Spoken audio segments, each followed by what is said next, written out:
வணக்கம், welcome to ladies app. இன்றைக்கி நம்ம பார்க்க போகிற ரெசிபி ஒரு ஸ்பைசி மட்டன் ஃப்ரை.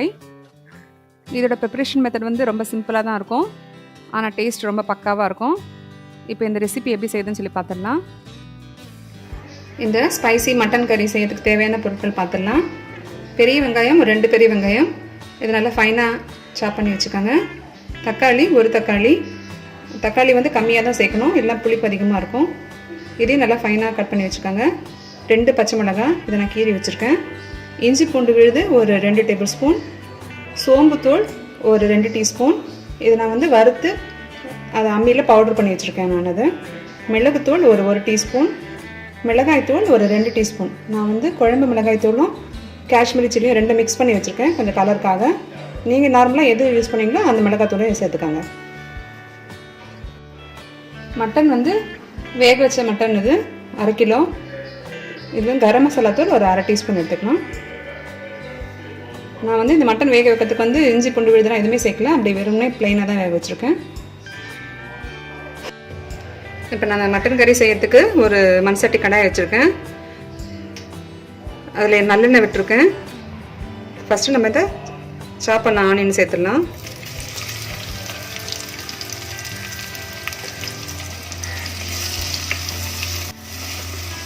இந்த மாதிரி மண் சட்டியில் யூஸ் பண்ணி நீங்கள் குக் பண்ணிங்கன்னா எல்லா இதுவுமே ரெசிபியுமே ரொம்ப நல்லா டேஸ்ட்டாக வரும்.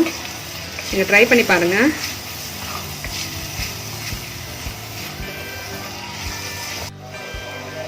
வெங்காயம் கொஞ்சம் வதங்கியிருக்கு. இப்போ நான் அந்த பச்சை மிளகாவும் கொஞ்சம் கருவேப்பிலையும் சேர்த்துடுறேன். இதுவும் நம்ம நல்லா வதக்கி விட்டுடலாம். வெங்காயம் இன்னும் கொஞ்சம் நல்லா வதங்கினதுக்கப்புறமா நம்ம இஞ்சி பூண்டு விழுந்து சேர்த்துடலாம். வெங்காயம் நல்லா வதங்கிடுச்சு. இப்போ நம்ம அந்த இஞ்சி பூண்டு விழுது 2 டீஸ்பூன் சொன்னால அது சேர்த்துடலாம்.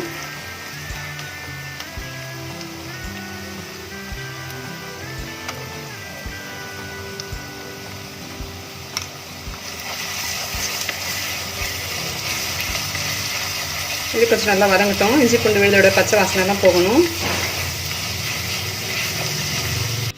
இஞ்சி பூண்டு விழுது பாருங்கள், ஒரு 2 மினிட்ஸில் வதக்கியிருக்கேன், நல்லா வதங்கியிருக்கு. இப்போ நம்ம அந்த ஒரு தக்காளி சொன்னாலே அது சேர்த்துடலாம். தக்காளி நல்லா மேஷ் ஆகிற வரைக்கும் வதங்கணும். அதுக்கப்புறம் தான் நம்ம மட்டன் சேர்க்க போகிறோம். தக்காளி வதங்கிடுச்சு.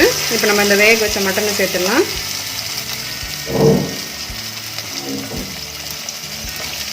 நான் வெறும் மட்டன் மட்டும் சேர்க்குறேன், தண்ணி நம்ம அப்புறம் சேர்த்துடலாம்.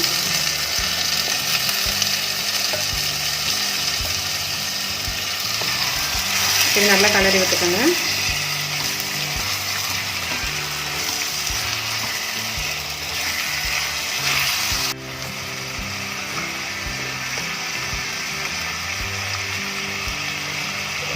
மஞ்சள் தூள் சேர்த்துறேன்.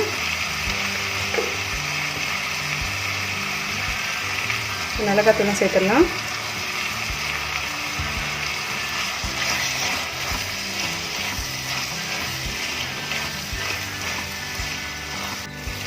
மிளகுத்தூள் 1 டீஸ்பூன் சொன்னாலே அதையும் போட்டுடுறேன். இப்போ நல்லா மிக்ஸ் பண்ணி வச்சுருங்க.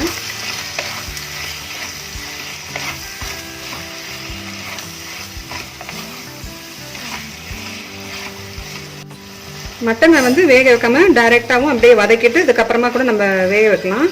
ஆனால் இது கொஞ்சம் டைம் எடுக்கும் மட்டன் வேகிறதுக்கு. அதனால தான் நம்ம இதை வந்து ப்ரெஷர் குக் பண்ணி நம்ம இப்போ இதில் சேர்த்துருக்கோம். நீங்கள் டைரெக்டாக வேக வச்சு செஞ்சாலும் நல்லா டேஸ்ட்டாக இருக்கும். இப்போ இந்த மட்டன் வேக வச்சு தண்ணி அதில் சேர்த்துடுறேன்.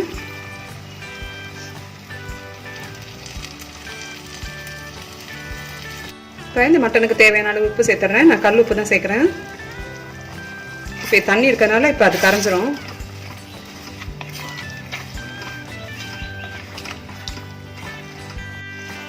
தண்ணியில் கொஞ்சம் சுண்டி இருக்குது. இப்போ வந்து இந்த மட்டன் வந்து இந்த மசாலா கூட நல்லா மிக்ஸ் ஆகிருக்கும். இப்போ நம்ம இந்த வறுத்து அரைச்ச சோம்புத்தூள் அதை சேர்த்துடலாம்.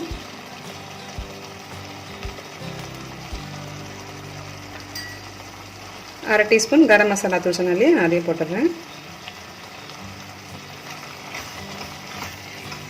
இது ஒரு 2 மினிட்ஸ் நல்லா இதை மிக்ஸ் பண்ணி விடுங்க. இப்போ சோம்பு தூள்லாம் சேர்த்ததும் நல்ல வாசனையாக இருக்குது. இந்த கரம் மசாலா நம்ம லாஸ்ட்டாக தான் சேர்த்துருக்கோம்.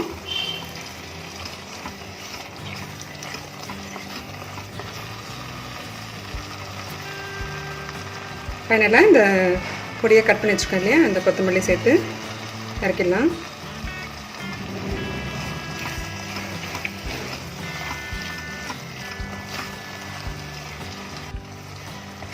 எவ்வளோ குயிக்காக ரெடி பண்ணிட்டா பாருங்கள். டேஸ்டியான இந்த மட்டன் கறி, ஸ்பைசி மட்டன் கறி ரெடி ஆகிடுச்சு.